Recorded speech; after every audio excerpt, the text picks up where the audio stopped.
It's YouTube, babies. What's up, man? We don't have really much of the way basketball. The old free agency shit started, but not a lot cool's going on. The Hawks are about all in, it seems, which is kind of funny. Yeah, I just really the only thing basketball related that news sites are trying to push is the Ace Bailey Utah stuff. Dude, that's so funny to me because it's like, dude, you're getting paid like I think damn near $11 million to play a game, and you're throwing a temper tantrum because you're in, you know, Utah instead of Washington. hmm It's like no offense to all of the Washington, D.C. listeners out there, but I'd rather be in Utah. Yeah, it's like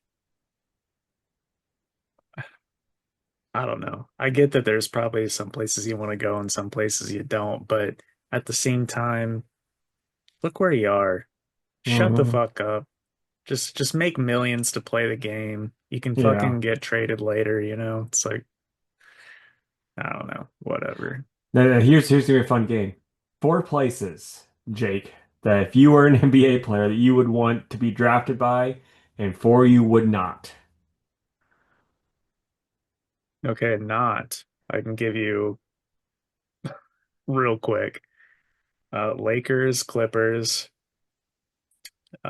Nets, and Knicks. Yeah, no, I get I that. don't want Like, New York and I don't want California. yeah, I would for sure say no Lakers and no Knicks. It'd be hilarious if like like they're looking at the draft board like the Kings are like, fuck yes. Yeah, but And then at the same time, I love the color purple, so it's like, fuck it. The Kings are good enough if I have to go to Cali. there's a really funny thing. You remember that this is like I think on Father like around Father's Day weekend when the No Kings uh protests were going on. Okay. So there was this tweet where they're like, the No Kings protest has just hit Sacramento, and they're like, it's about time. I'm tired of this trash franchise. That's so funny. But yeah, for And me, like didn't they have like Buddy Hield and Aiton and like someone else pretty good at one time? they never had eight and Oh, okay. Who but am they I had thinking of? so like they when they traded with the Pacers, they had Buddy, Fox, and Halliburton, Fox, that's who I was thinking of. and then they traded them away, and then it was the Fox and the Ox with Sabonis and Fox, and that worked. Like that was pretty awesome for like a hot second, and hmm then they're like, oh yeah, it turns out we either need players that are way better on offense if we want to do the no defense thing or actually play defense. And these guys aren't made to play defense, so Yeah. it just never amounted to too much. But boy, it was cool for that Yeah, one season. it was. Plus, they have the cool light thing. I think that's Yeah, cool. yeah, and then I don't think they have any reason to shine that beam again. Nope. But yeah, so no Lakers for me and no Knicks. But I'll toss in no Timberwolves because, that winter would suck. And then no Toronto either, because again, winter, and then they kind of force you to hang out with Drake. Yeah, and also you hate Canadians. Well, dude, I have family that's Canadian. Yeah, that's exactly. That's You that's hate why I don't like Canadians. them. My four woods. I mean, obviously, I'm going to say Milwaukee. Um,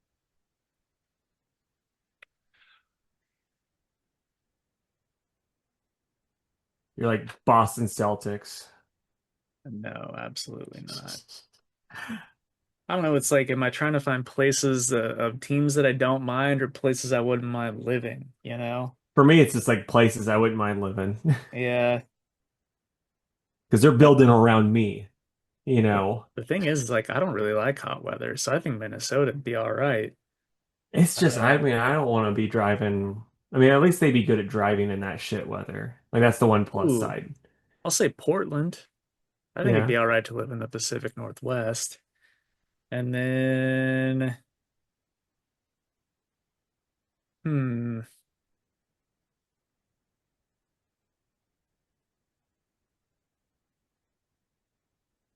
Gosh, I don't know. I can't think of like another, mildly temperate place like that. I mean, Chicago Bulls, you could be living in the old Windy City. Chicago, no thanks.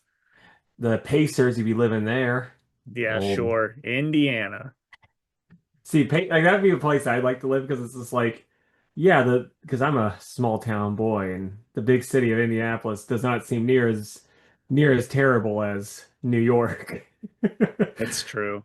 It's kind of a, I mean, it's not a small city, but if you're comparing it to New York, it is. Yeah. And then I'd go Orlando or Miami. I'll slump those two together because they're both Florida. I'm sure they love that. And and then like, I can never say Dallas, so I'll just say San Antonio because You like San them big old Antonio's women. I love them big old women down in San Antonio. Feed me some churros. Yep. And trying to think of a good fourth one. Oh, I know. I'll have the Hawaiian Pineapples. They're one of my favorite teams. They're going to be an Nice. expansion team this year. Yeah, absolutely. Speaking of expansion teams, I hear that Indianapolis is maybe getting an NHL team. Oh, I haven't heard that. That'd be pretty exciting. It's like I know we've talked about it before. They should absolutely have a baseball team. No reason that Indiana should not have a baseball team, but I mean, the only thing hockey I would could, be pretty cool. only thing I could think of though is like, same with hockey is like, would the fan base be there? Because like they're fucking insane about basketball. Well, Which I think it was like a an interest vote I gotcha. and they were like way high up on the list. Yeah. I almost went to a minor one time when me and Bree were there. We almost went to a minor league game because like tickets were like $25 for like center ice. And I'm like, that'd Mm, be awesome as hell. because they try hard. Yeah. And beat the shit out of each other. Yeah. Um, what was I gonna say along those same lines?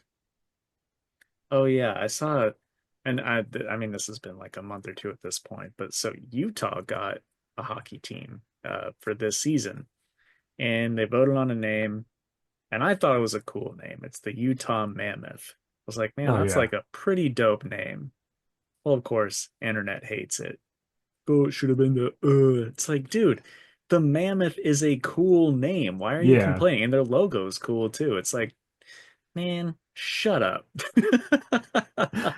Should have been the Latter-day Saints. Right? Exactly. Oh, that's Utah's one I wouldn't mind going to. Or I'll say Denver. Denver, Colorado. Be a nug.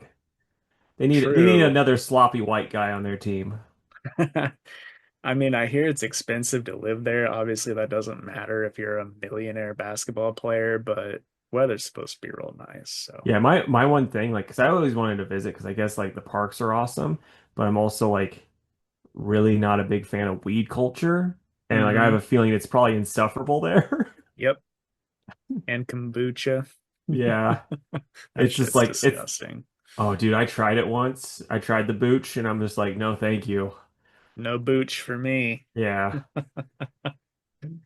Oh man. So really quick with the NBA, since I was like really high on Lonzo Ball, and I kept telling you he should go to the Bucks. Did you hear the Bulls traded him No. for just a straight up trade for Isaac Okoro? Who? He is a Cleveland Cavalier. He's pretty good, but his nickname in this podcast I listened to is called Isaac No Scoro because he's only a defensive player. Dang. Well, I mean, sounds like the Cavs got a little better then. Yeah, if Lonzo plays, that's the one thing. It's like, no matter You what with think Lonzo. he'll still be able to perform? Yeah, just not gonna be able to do much. Like probably like 20 minutes a game, which will be fine. Hmm. You just can't rely on him, Right. which is a He's damn shame. But I agree, he was good. And also the most tolerable of all of the balls.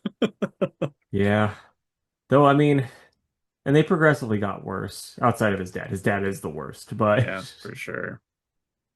Wow, what's his name? Uh, what's the dad's name? I'm blanking. LeVar. Yeah, LeVar. That's right.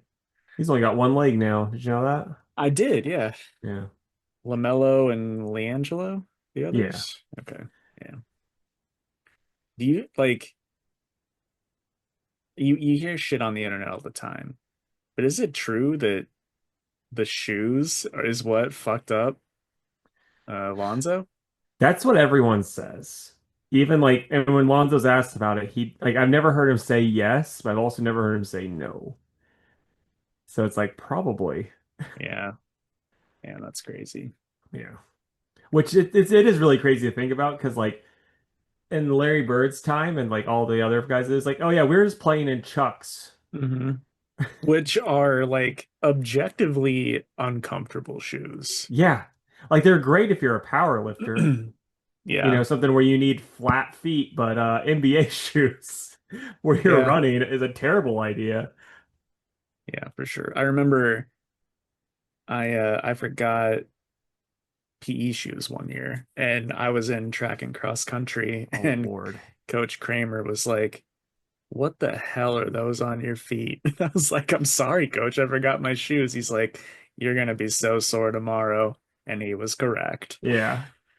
He's like, especially since we're gonna have these other older kids beat you with sticks. Yep. Remember when I let them do that? That was fun.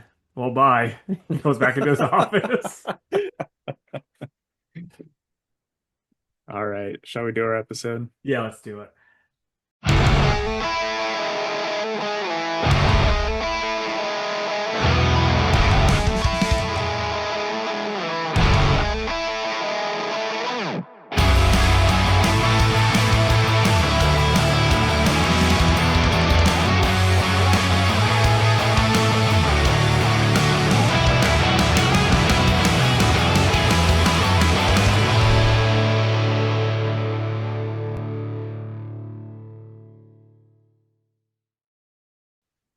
What's up, everybody? Welcome to another episode of the Two Worlds podcast. I'm Jake, and with me, as always, is the cool original characters to my gym shooter. It's Casey. What's up, buddy? Not much, man. What's up with you? Not too much. Heard earlier today that Jim Shooter passed away. He had cancer. Um, I guess about a month ago, he like canceled all of his shows uh because he didn't know he had cancer, and then all of a sudden he had cancer, and it was really bad, and now he's gone. That sucks. Yep. But to give the people a little insight into Jim Shooter, this comes from Mark Wade because, of course, it does. He knew all those legends. Except for Peter David. Yeah, except for Peter Crazy. David. Um, he said, for those who don't know, Jim broke into comics at the age of 13. Let me say that again, 13. Does it just upset you? You're like, I would do anything to break into comics, and he did it when he was 13. Some people want it more, dude. And Mark goes on to say, I don't know about you, but when I was 13, I could barely put sentences together on paper. During a hospital stay, he'd been given some Marvel and DC comics and could clearly see how much more exciting the Marvel books were and couldn't understand why DC's books couldn't have that same vitality. Having no idea how comic scripts were done, he literally wrote and drew a Legion of Superheroes story on notebook paper and sent it in to the editor Mort Weisinger, who put him to work immediately, having no idea how young he was until much later. So, anyway, after his stint at DC, he went to Marvel and was editor in chief for many years, and then launched several comics companies, some that survived, some that didn't. So, anyway, some of the characters that he created that people know, Archer and Armstrong for Valiant, the Beyonder, um, Pharaoh Lad, Karate Kid, both Legionnaires, Mordrew, Paladin, Starbrand, Titania, and Exo Manowar. So Wow. yeah. Anyway, damn shame. R.I.P. to Mr. Jim Shooter. Yep. RIP. So really quick, I had a silly thing I want to run past you because I can't do it for a Fantastic Four, Hmm. but I think it is a kind of a funny thing, so I just wanted to shoot it with you and see if you can come up with anything. Oh, excuse me. So Alan Moore, he hates Rorschach, like as a character. He made him to be like lame and terrible, but then people and love him. He's like, how do you love him? He's a smelly nerd. And it's like, oh yeah, well that's your fan base, bro. But I was wondering if they made the Watchmen so it was a scratch and sniff comic book, so that you could then smell how bad Rorschach was. Do you think he'd have as many fans? And then also, what's like some silly things that they could add to comic books, to like help get their point across on different things? Because yeah, see, I'm like, there's not enough I could think about that I would, but I'm like, the scratch and sniff is just too silly. Yeah, that's something I wish they'd stop doing, because that's a real thing, unfortunately. Scratch and sniff comics? Uh-huh. I did not know that. Dude, so this last April, and this wasn't the first time, there was a Harley Quinn fart comic Oh that was Lord. scratch and sniff. You could smell Harley's farts or anybody's Nice. farts in that book. Nice. And they've done that once before. I think it was also a Harley comic. I just don't know that they fully dived into insanity. But yeah, it really sucks to have to purchase those Yeah. as a store because it's like, boy, me as a person sure doesn't want to do that. I I mean it's gotta be worse yet though for the guys that have never bought a Harley Quinn book, but now they're like, I need to buy the one where I can smell what her farts smell like. I know. And some of the guys were like, "Oh, it's just I just had to see what it was like." I'm like, "I know you, you Like, fucking creep." dude, you're fully erect as you're telling me about this. Just stop. Uh, But um, send me that comment? no, I sold out. I ordered like eight. You're like, I ordered 80. The crepes came out. But maybe this would be like an a hardcover or something, but like some sort of electrical shock, you know, whether Yeah. you're uh like, oh, Spider-Man got zapped by the shocker, you can feel Oh, it for yourself, nice. or if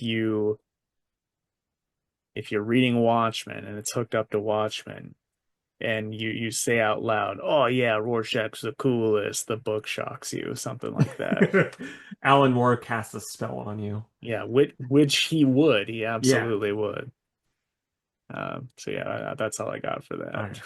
Like I said, that. I was like, it's not enough for an actual Fantastic Four, but it's like I Yeah. just wanted to share it. Let us know, guys. Or one more I'll give you. You know how Joker has the little flower that squirts water? Yeah. Just have like a pop-up book when you open to that page, the little thing shoots water at you. Oh, there you go. Yeah. So, would you guys buy that? A water squirting book? Don't Like a know. little squirting book? Anyway, let's get into the news. Casey vastly outnumbered me this week. So I do have one thing I can share since I talked about the Street Fighter movie last week.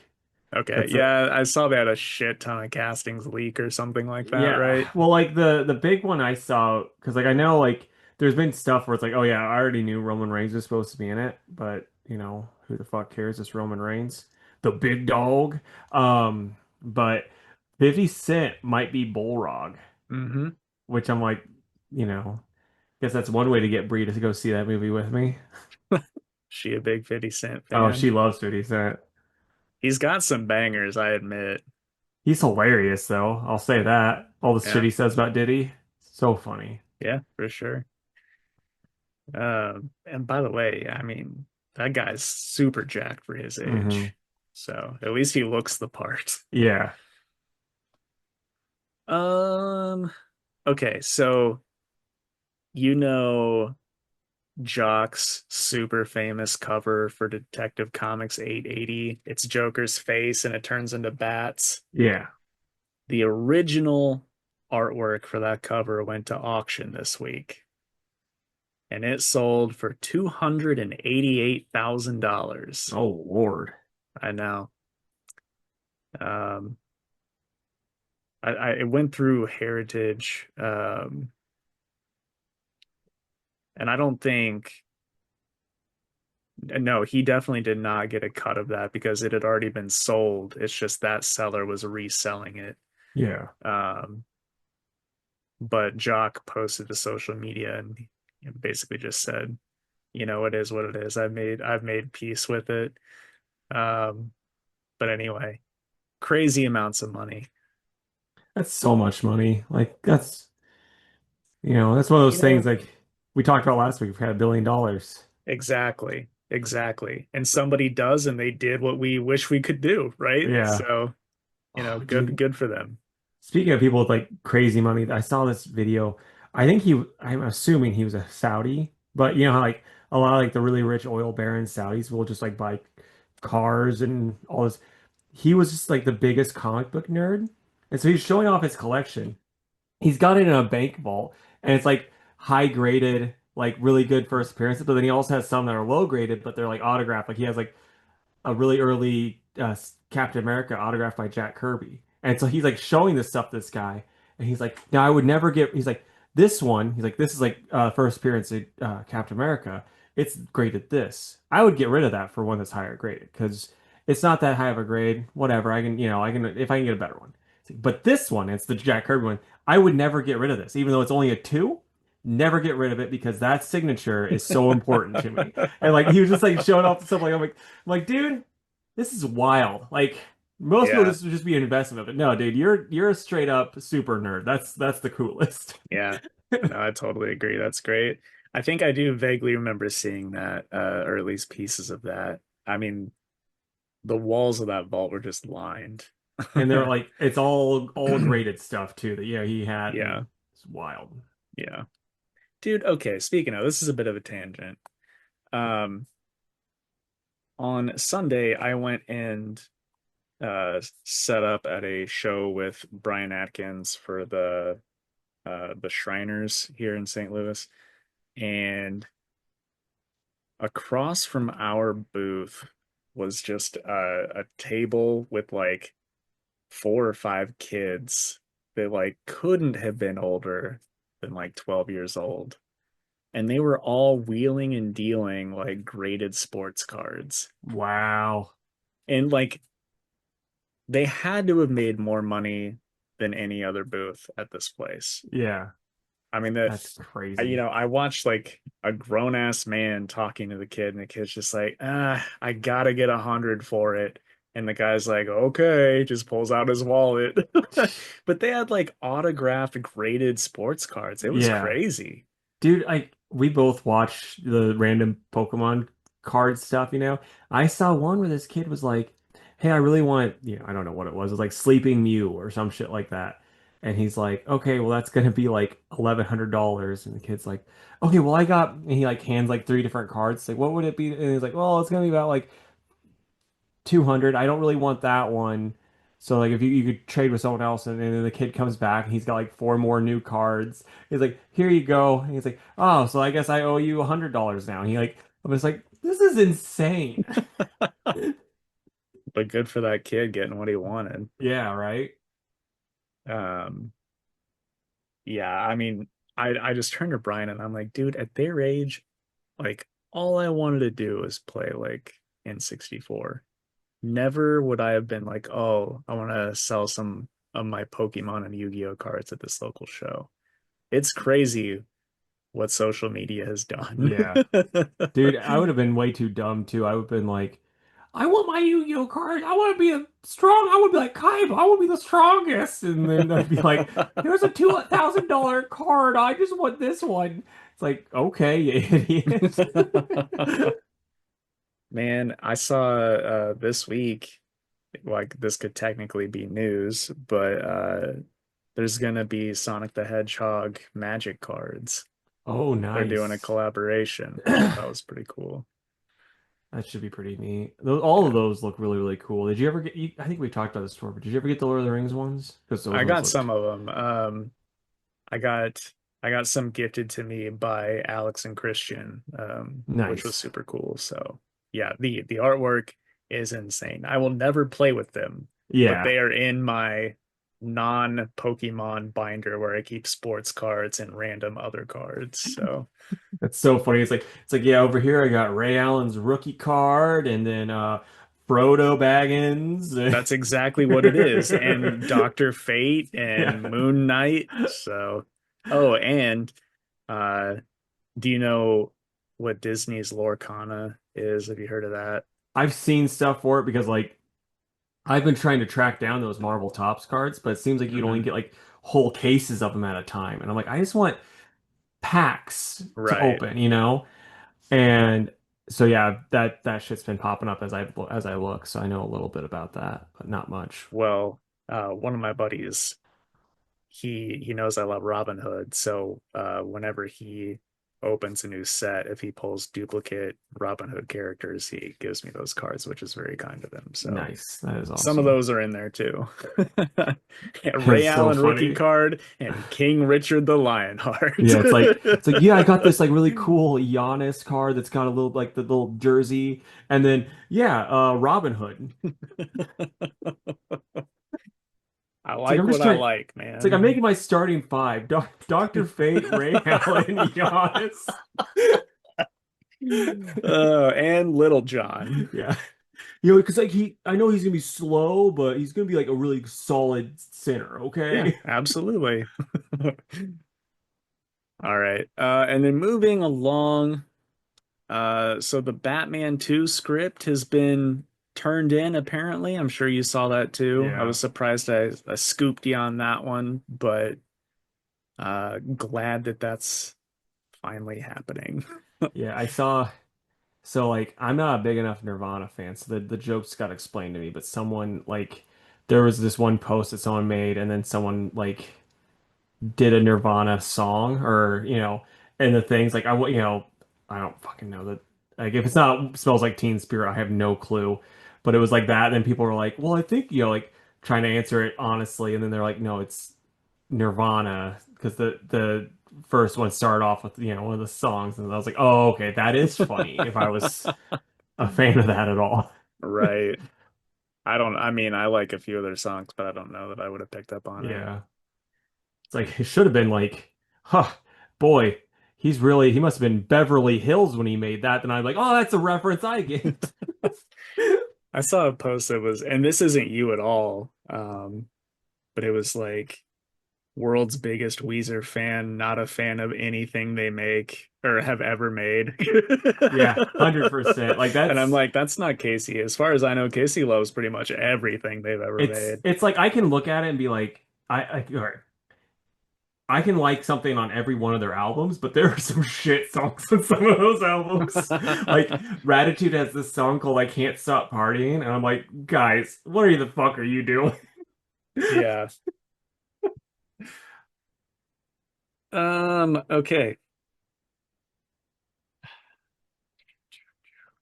I'll do the diamond stuff next because I'm getting fatigued by the diamond stuff. Let us know down below. Are you guys getting fatigued with diamond stuff, or are you expecting more diamond every week? So Diamond is trying to liquidate all the books that they're holding hostage from these publishers, and they plan on keeping the money themselves and not giving it back to the publishers. That's awesome. Yeah. So it's like, boy, I say it every week when you think they can't get shittier, they sure do get shittier. And then to piggyback off of that, if you can believe it, comic publishers are filing paperwork against Diamond Comics, or did this past week, to legally just get their stuff back and to prevent Diamond from doing this. So Diamond was like, Okay, fine. And they tried to schedule the hearing for the 21st of July, which is the Monday of San Diego Comic-Con, where most of the people would be traveling to because they're trying to not get them in court against them. Yeah. Jeez. It's just like just an absolute dumpster fire. Yeah. Which I mean, it's kind of how they've always been, at least the way you make it Yep, sound. yep, for sure. For sure. All right, and then final thing, just because I thought this was a fun little bit here, but David Goyer asked Marvel if they needed any assistance with Blade, and they told him no, that they didn't. I mean, I know because David Goyer said like a really dumb thing about She-Hulk like a long while back that it's like, yeah, I get like being hesitant, but it sounds like Marvel needs all the damn help they can get with Blade. Yeah, yeah. I mean, he said some stupid shit about a few things that is agitating, but at the same time, the dude's put out some good movies, and like, And good comics because mhm, if you read, I don't know if you read like the beginning, the forewords of Starman, where mhm, James like where he was co-writing with James. James is like, no, he did most of this. Most right. of this is him. So I'm like, that's kind of have me going like, well, if he's putting in the effort, he could probably do something good. Right. And we talk all the time how much I love the Blade movies. It's like, what harm is it to just let him do another one? I mean, we're doing all this nostalgic grab shit, so just let the guy. He's probably had an idea for one for, decades at this Yeah. point. So it's whatever. I Do just you thought that think was kind of funny. do you think if they ever do make a Blade movie, they'll go with like his normal like Wesley Snipes costume, basically, like which is what he's had for forever, or if they start him off with his original costume, which I think looks cooler. I disagree that it looks cooler. I appreciate it. But no, I don't think they would do that. There I don't might be a either. thing where like he has to put on some clothes real quick for a second and it's that costume or Yeah, like they something did like that. like they did at the Luke Cage show where Yeah, he had the exactly. yeah. And I thought that was great. It was one of those Hmm. Leo memes where he's snapping and pointing at the TV, Yeah, right? So, but no, I think they would go with his the only thing he's ever been in since the change, right. which is a good look. I mean, it's hard to make that not look cool, but Yeah. it's like for me, it's a little too Matrixy. Yeah, but But I mean that came out at like the same time. right. So, all right, but that's it for the news. Ooh, I will say though, his the Bat not the Batman, the Spider-Man animated series, his costume there, which was like would have been more comic accurate prior to Blade. They made the Blade movie ones like a little bit more streamlined. Like this is just like a leather jacket and whatnot. That one was pretty dope too. Oh yeah, yeah, yeah. Yeah, it was just leather pants, leather jacket with Yeah. spikes on one shoulder only. You could hear him coming from a mile away with all that leather. That was my main problem with the Ben Affleck Daredevil movie. It's like, yeah, there's no way that this guy's not being heard by everybody. Like he wouldn't need to be hitting his staff against stuff to do like the echolocation because he just walks and it's like squeaks and just does the echolocation for him. Yeah, I know. But dude, I thought he looked so fucking cool when I was a kid. I mean, it's still a pretty solid costume. It's just Hmm. a pretty, I'm gonna say mediocre movie. I don't think it's as bad as people say it is, but it's also not very good, Yeah, it's good enough. I especially for still that have time. the VHS right over there on the shelf. Nice. I actually never had the VHS. I had a Mm, DVD player by that time, so. not me. I was like, Mom, I gotta have that movie. I have to watch this 100 times on repeat for no reason. And then like one of the dumbest parts, because I never understood what he was saying in the commercial, but then I finally, when it came out, I never understood why he says this. Because like Bullseye's like, I want a bloody costume. And then it comes back, not wearing a costume at all. He's just still like I guess his Just a coat jacket. changed. Yeah, Right. he's got a different coat now, but Yeah. Come on, give him a bloody costume, Kingpin. You're good for it. Yeah. A lot of talent in that movie. A lot of Yeah, talent. I we've said it a billion times, but what's his name was a great Kingpin. yeah, Michael Clark Duncan. Yeah, Michael Clark Duncan's right. Obviously I don't think he's better than Vincent D'Onofrio, but he's still very good. And I mean, he might have been, but like I said, the script for that movie, it's like it didn't really matter who you got. Hmm. It was gonna be a rough go of it no matter because it was pretty fucking corny. It was corny. He was a good villain though. Like He he was was. something. Yeah, it's just that you can only do so much with that script. Like this, Yeah. the thing I always think about is the scene where he's fighting Elektra in the park, and he's like, "Did you guys have to work this hard all the time to get your number?" It's like, or to get your name. It's like, just try to get my number. And it's like, Yeah. Lord. Yeah. But that movie still wasn't near as bad as just the Elektra movie. Yeah, yeah, that movie was dog shit. All right, what'd you read, man?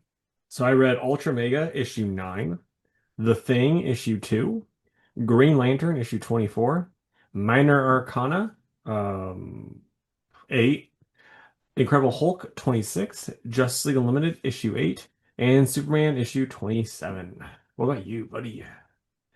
I read Hulk 26, Minor Arcana 8, uh, JLU 8,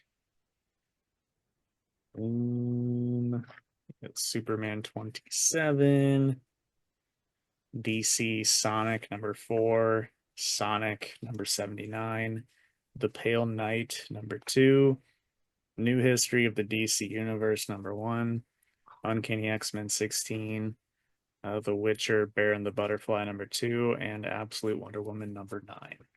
You got more than me. The DC book I should have grabbed because that one actually sounded really, really cool, but I just didn't think about it when I saw the Well, list. it may or may not be my pick of the week.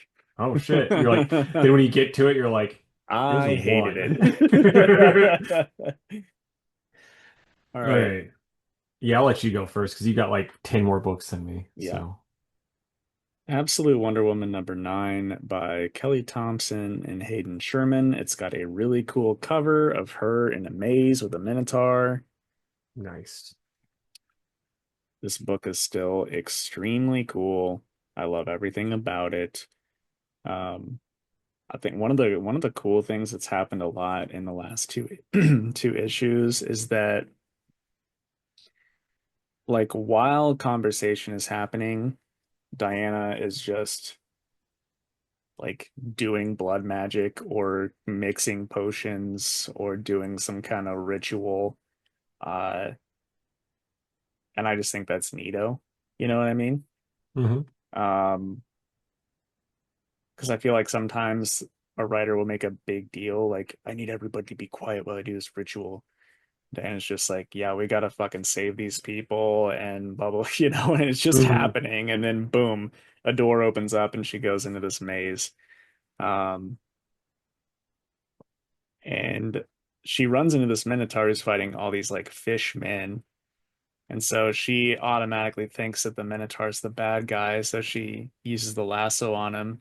And it turns out he's not the bad guy. So she's like, oh, so sorry about that. Let me help you kick their ass.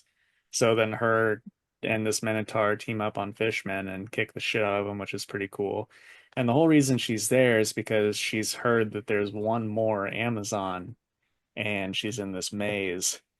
And it turns out that Amazon, we don't know if she is or not, is the one sending the fishmen after the Minotaur and the person he's protecting. So, anyway, very cool, very fun. It's an easy 9.5 out of 10 for me.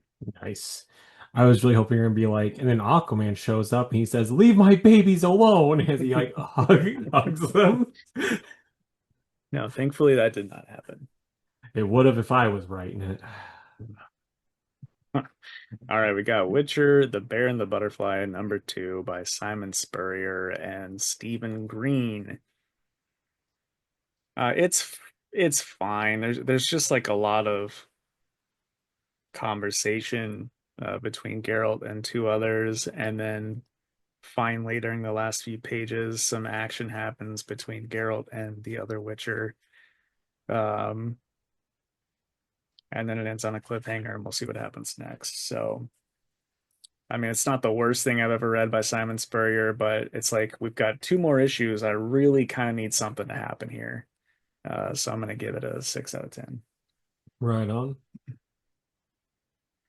Want to do another Okay. one? I'll do Ultra Mega really quick. This is by James Herron with Dave Stewart doing the colors. I mean, it's neat. It's like I still don't know what the hell's going on because it takes forever to come out between each issue. But yeah, I'm pretty sure the final issue. I mean, we might get another one in 8 years, who knows? But he fights the big bad guy. He wins the day. The art's really cool. There's one part where the main character turns himself into like a Gamera ripoff. And so like you get to see that, which is cool. Yeah, art's good. Yeah, it's just the story that I'm like kind of so on. Is that So the yeah, last issue? I'm pretty sure it is, yeah. So, you know, the main bad guy dies and then he's sitting and he holds hands with the lady and that's how it ends. And so yeah, I'm just kind of like whatever. I guess 5.5 will do because the art's really good. This like it would Would just be so the much what? would the Ultra Mega Complete Collection read better? Maybe, but like if I'm being honest, I just don't have that much interest in a complete collection of it. Like that's the one downside. This whole like second half has kind of made me go like I don't really give a shit if I read more of this. Okay. So that's the one downside. I didn't remember a lot of stuff with Good Asian, but I knew I liked it all. With this, I'm like I'm not even sure I'm enjoying the ride. Fair enough. I know I didn't tell you you were getting it, but I was like, it's like the last issue, and he's read the others. I might as well Yeah, no, throw this in I'm here. I'm glad you did. I didn't even see it on the list because I assumed that it was one of those things where it was like oh that one Rob Guillory book where it's like I'm the Yeah, only person getting it. So yeah, that's exactly why I didn't add okay. it. Okay, Uncanny X-Men number 16. It's by Gail Simone with art by David Marquez and Luciano Vecchio. Um, it's pretty neat. I like this dark this dark artery arc that they're doing right now. It's cool to see everybody in their like goth costumes, fighting stuff, and we get some good character development for some of the younger people. Uh, and then that shit with the dark artery kind of wraps up. So I liked it well enough. The art is very very good, and I'm gonna give it an 8. Nice.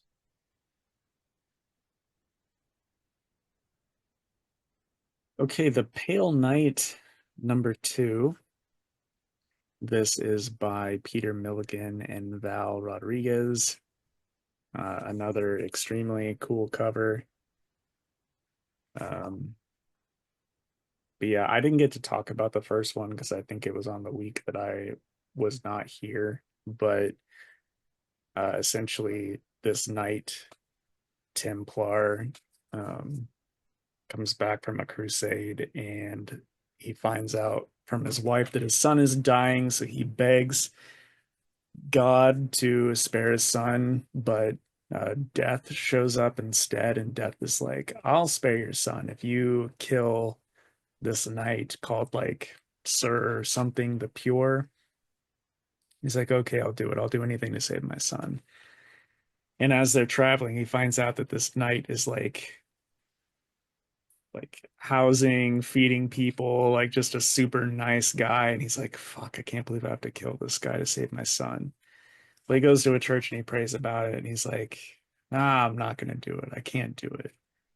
and Death hears him and he's like, okay, say goodbye to your son. And then it ends with him being like, no, I'll do it, I promise. So we'll see what happens next, but it's a pretty cool story and I like the art. And it's just kind of cool to read, um, a story set in this time. It reminds me of like, Brian Wood's Northlanders or something like Yeah. that. So it's pretty cool. But I'm gonna give it a 7.5.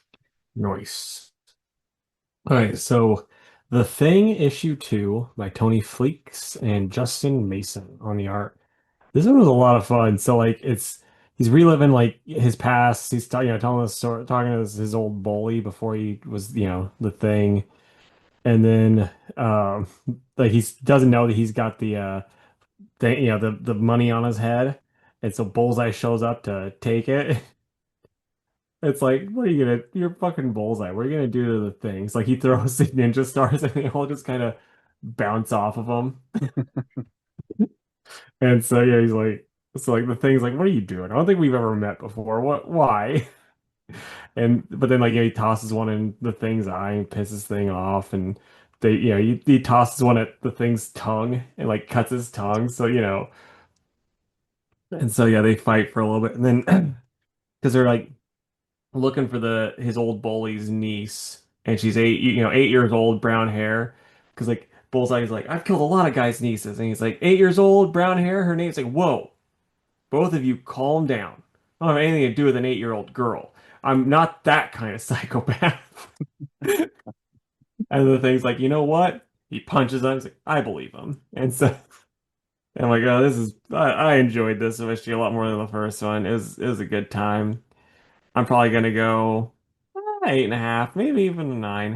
It was good. Nice.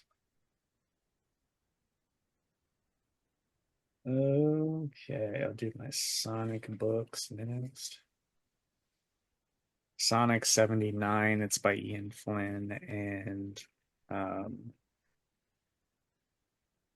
Adam Bryce Thomas. And it's pretty good. This is just like kind of the final showdown between Tangle and Whisper and this villain called Mimic, the octopus, because they were part of the same group, and Mimic kind of fucked them over. So yeah, their final showdown and win. They think he dies, but of course there's no body because it's Sonic the Hedgehog. Um, and then yeah, at the end it's like next issue we're going to see what Sonic's been up to while this has been going on. So, but yeah, I liked it a lot. Art's pretty good. Colors are very vibrant this issue, which is always good for a Sonic book. Um, so I'm gonna give it an 8 out of 10. I just thought how funny would it be, like, even though it is a Sonic book, if like they're like, oh, let's see if there's a body, and there's a body, it's like mutilated, all like, it's like really graphic. It's like, well, what the hell? I mean that Ken Penders would have. Oh, King Penders would have done some weirder shit than that.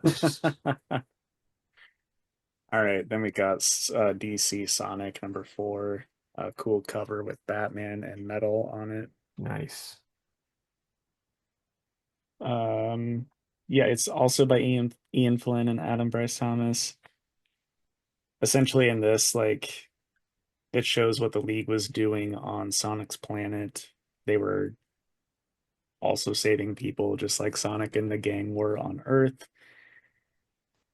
I think some of the stuff happens too quick, but I get why they do it because, there's only one more He moves issue of really this. fast. No, it's more like Batman just beating metal and like two Oh yeah. panels. It's like, I don't know about that, but whatever. But one really funny part, Flash runs into Baron Vermin, who's one of Darkseid's like he's just like an obvious Nazi caricature. And it's like, I have secured the treasure Lord Darkseid so dearly desires. Und with, und with this arcane relic, I bent the resonant monsters to my will. And Flash is like, So that weird stick controls your rainbow coalition of critters. You're just saying that out loud? Okay. And he just runs up and grabs it and breaks it, and then the creatures are free. I just thought that was really That's funny. funny. Um, yeah. And then there's a Superman versus Eggman fight, which is pretty funny. Eggman's got this he's got this funny line against Superman. Superman says, "Your world is in peril. While I'll never understand the ambitions of people like you, surely self-preservation should be part of your calculus." And Eggman goes, "Don't try to moralize me, you tourist." And and then he says a thing he usually says about Sonic, but as Superman flies off, he flies like right through Eggman's ship.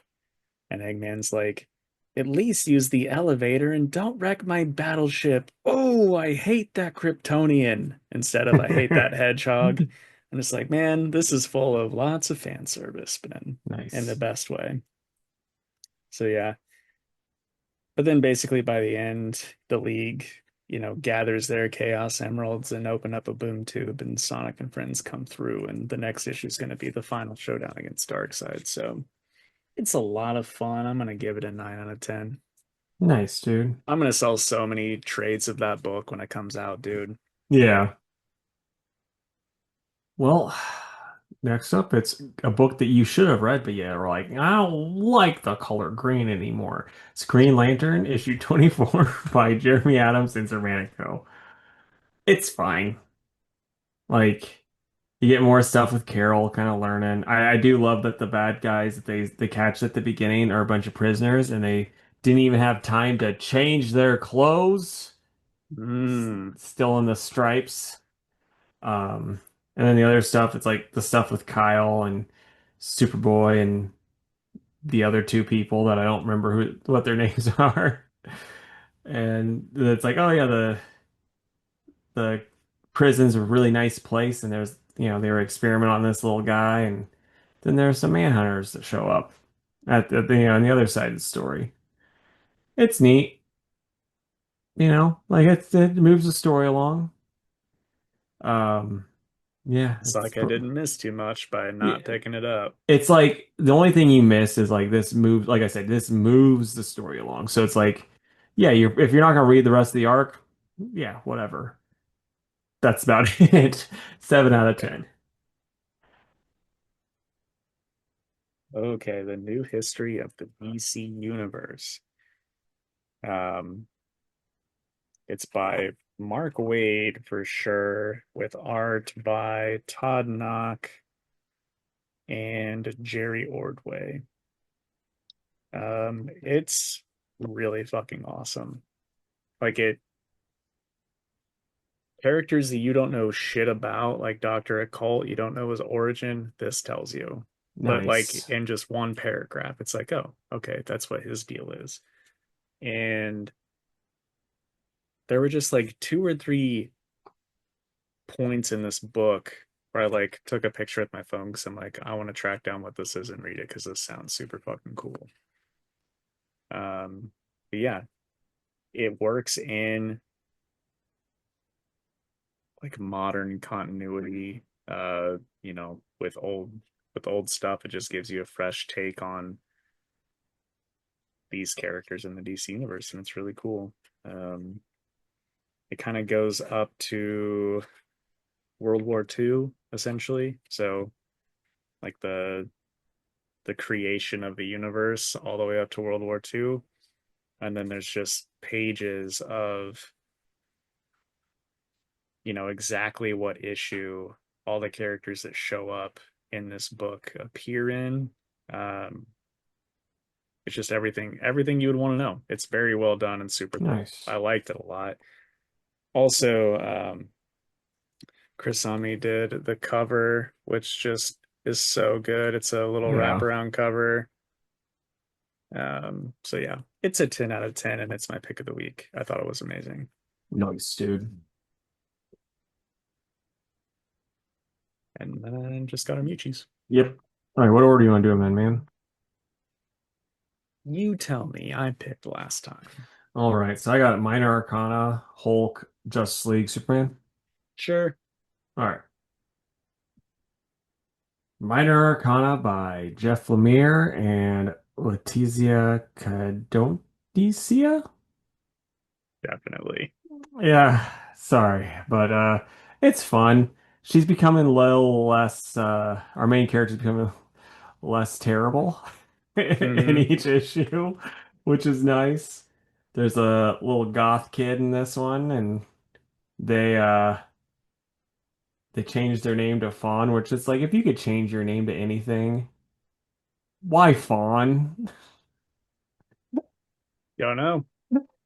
It this is kind of silly to me, like because our main character she makes fun of it, and then like Fawn is like, oh yeah, it's they're like it's because it's just I never felt like much like a Lisa.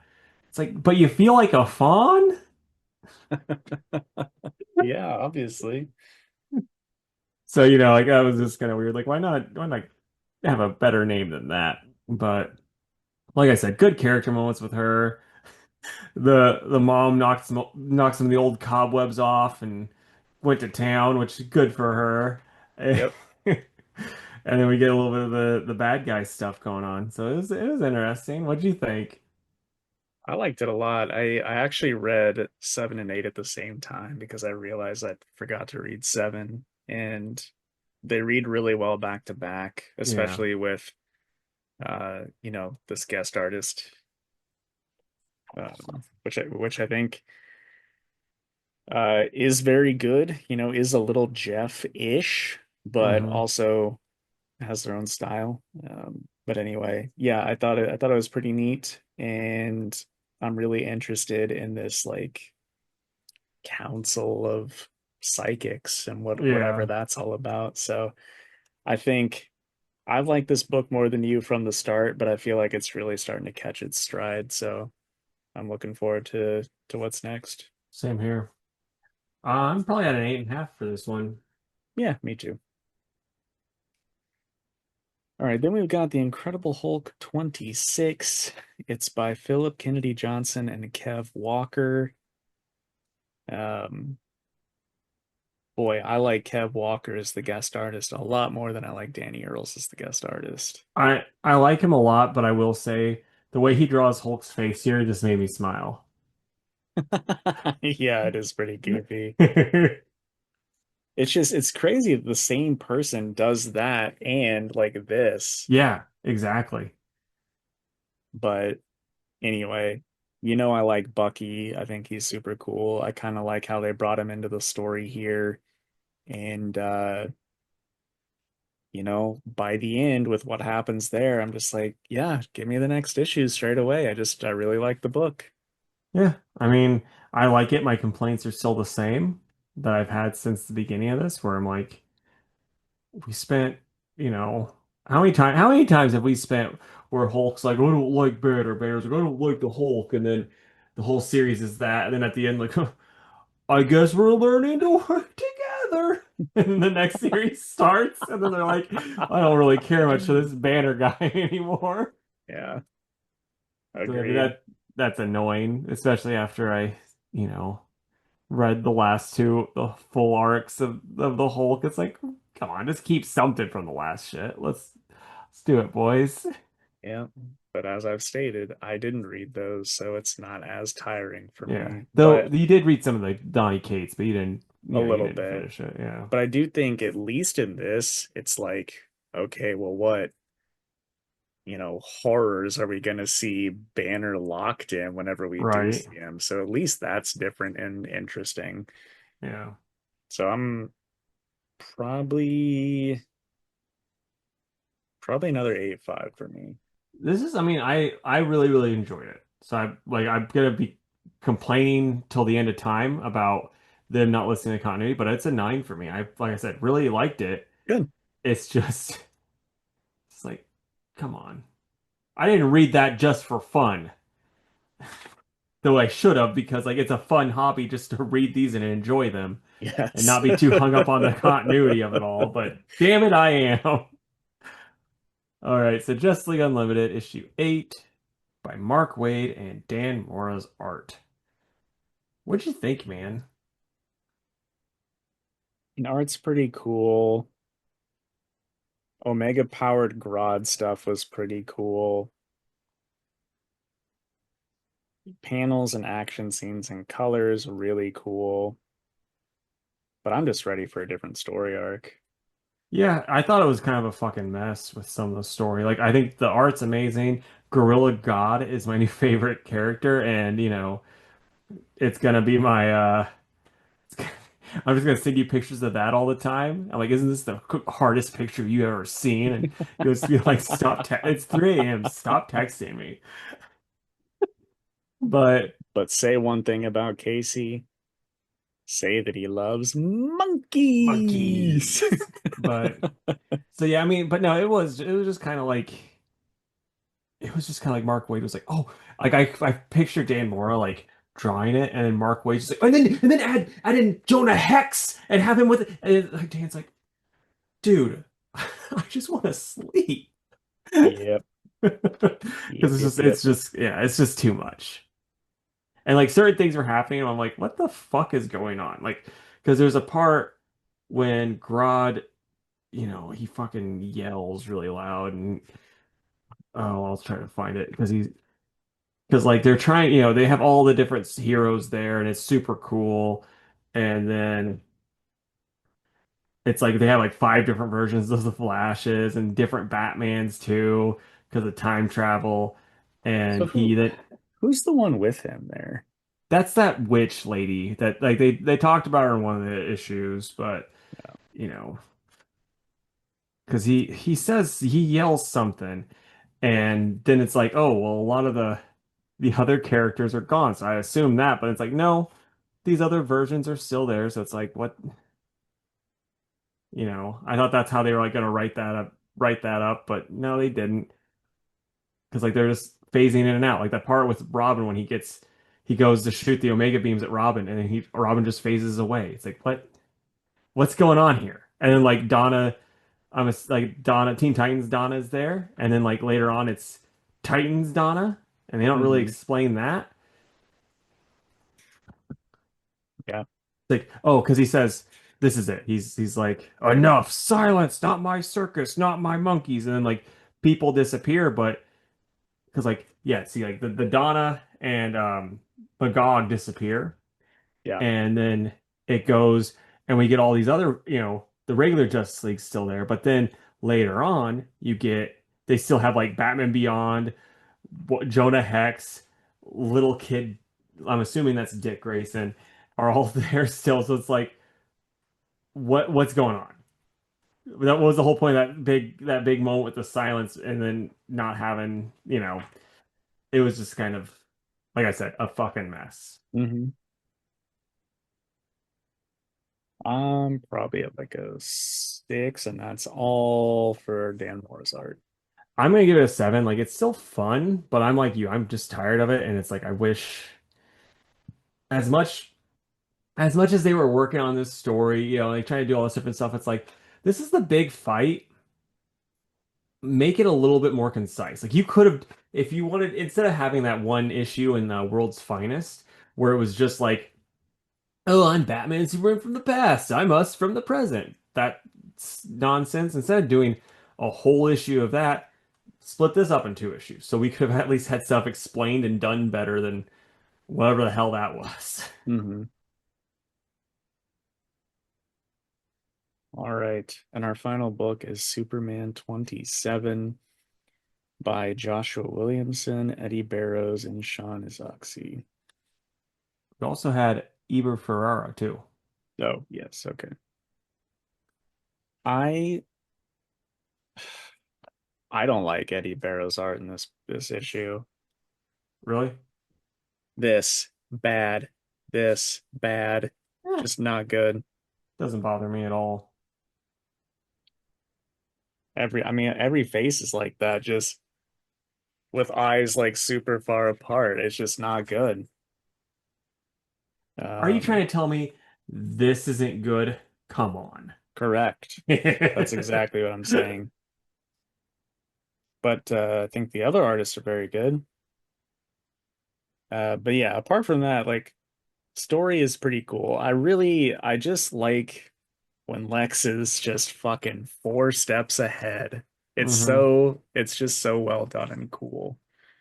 Um, I could not give one measly shit about Farm and Graph. I hate Hmm. them. I don't like how they look. I don't like anything about them. Right. I hate that they have to be a part of this. I thought we were done with that shit. I do think it's kind of funny though that like, so this book brought us Farm and Graph, who look so stupid, but then we also have Marilyn Moonlight, who I think looks so gosh darn cool. Yeah, she It's like really does. how could they like make two characters that look so terrible in Hmm. this series, but then also one that looks so rad? Yeah, I agree. But yeah, anyway, a lot of this I think is just hard carried by Lex being cool, and we'll see what happens there. But overall, a very good issue, as it has been from the beginning. Yep. I really liked it. I thought it was fun.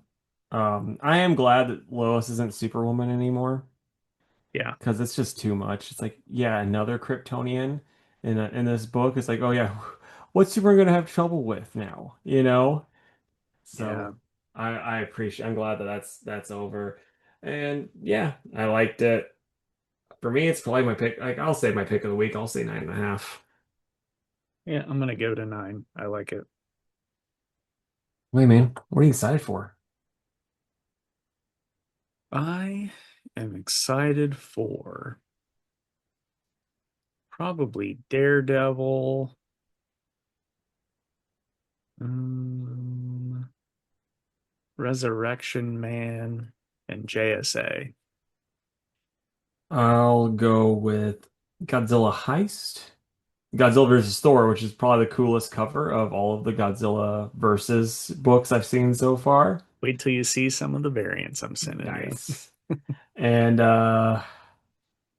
I'll go with Helverine. I really like that book. It's fun. Oh, let me But just complain real quick because I just saw the title in the list here. And I shouldn't complain about this because it happens all the fucking time. But Spider-Gwen is getting rebooted to #1 again with the same fucking creative team. And boy, howdy, why? so they Anyway, can that's so it. people will buy a new #1. Duh. Yeah, that, but then they're just going to drop it, and everybody who was reading Spider-Gwen 15 will continue reading it. Yeah. Anyway. All right, man. Fantastic Four time.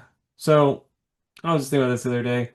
Like just tell me like four writers that really just get specific characters. Like the example I'm using, it's like Jeff Johns, how he was real like there's a lot of shit that he's done recently and even before that that I'm not too hot on, but as far as just nailing characters, he did such a good job with Captain Cold and the Rogues. Hmm. So, just think about it like that. Yeah. So Philip Kennedy Johnson on Superman. I adored the War World saga a lot. Um, I mean, I could say Williamson too, but I won't, just to not include Superman for once. I'll go, Walt Simonson with Thor. Um, I think Jed McKay with Moon Knight, and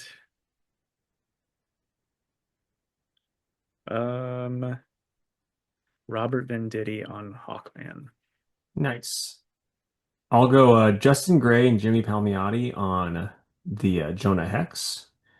And then I'm gonna keep the Jeff Johns one because, like I said, his rogues were amazing. Uh, this one's like kind of weird, but basically, like any weird character that's like lesser known that James Robinson would write.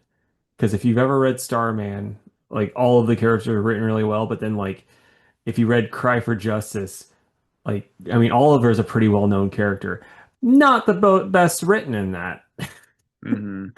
So it's kind of a weird toss-up. It's like, oh Yeah. yeah, Ralph and Sue Dibney, he does a great job. Ollie, it's like, what are you doing, my guy? Hmm.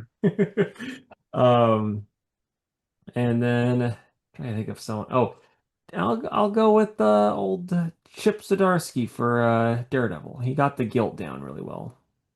Yep. Let us know some of your guys's. Because like, oh, Peter David with Hulk too. Like he did a lot of stuff with the Hulk having multiple personalities and stuff that like he explored that a lot. There's just we're still feeling today. Yeah. Cool. All right. Well, that brings us to the end of the episode, folks. So, you know, Casey, what else you want him to let us know? Let us know what books from Diamond's liquidation sale are you gonna buy. Let us know, what writers that you're like, this guy really gets this character. It'd be fun to hear. Let us know what you're reading right now. That'd be cool. Um, I don't know. You guys having a cookout for the 4th of July? Maybe invite us. One lucky person will have us crash your party and ask for free food. Actually, I can't. It's actually the same day as like the nation's birthday is also the girlfriend's birthday. So I don't think I can be like, no, listeners of the podcast invited us. It's fine. She'll understand. She Yeah. can come too. All right, folks.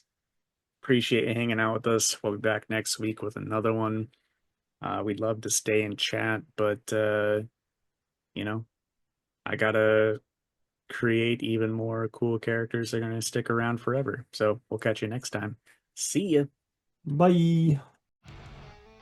Thank you for listening to the Two Worlds Podcast. You can follow us on Instagram at Two Worlds Pod, on Twitter at two_worlds_PC, and on Facebook at facebook.com/twoworldspodcast. You can email us with any questions or comments at twoworldspodcast@gmail.com, and if you would, please subscribe to our YouTube channel. We are Two Worlds Podcast on YouTube.